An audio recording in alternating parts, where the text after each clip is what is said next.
Fourth grade teacher Dr. White has been using a creative technique to get many students to stop worrying about things they cannot control.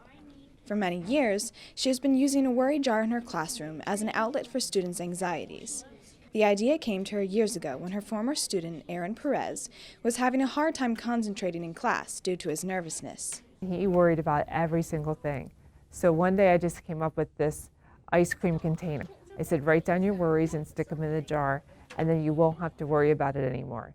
Aaron used the worry jar faithfully as a fourth grader, and it helped him determine what was worth worrying about. Things outside of my control, such as the bus arriving late to get to school, not underneath my control.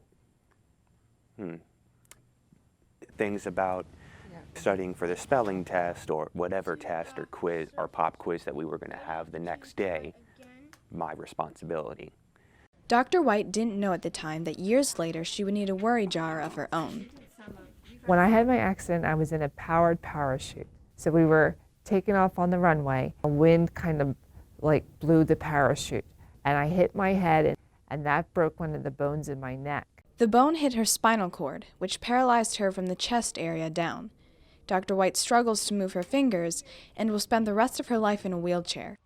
Aaron heard about Dr. White's accident on the way to church. My mom would say, unfortunately, she's had a bad accident and she's in the hospital. I know I must have been like, well, how bad is she? Can we go see her? She said, she's in critical condition. Aaron could not visit, but he knew just what to send his former teacher. I was in the hospital, and one day I got this present, and it was a jar. And inside the jar, there was a letter to me, and it said, this is a worry jar for you. And he said, now it's your turn to put your worries in the jar. It was just so neat to see a student take it for what it did to him and to return it and give it back to me. So that's what the whole story's about. One of the biggest moments that I think a teacher has is when they see that what they've inspired their student to do comes back and reaches them and reaches everyone beyond them. However, her disability did not hold her back. She not only continued teaching, but she earned her doctorate degree and wrote 3 children's books to help her students understand what happened to her.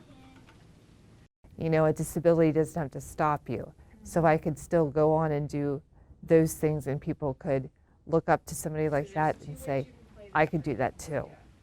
So hopefully if I could inspire somebody else to, not limit yourself just because you're not able to reach for something, there's always a way you can, turn something around and do it.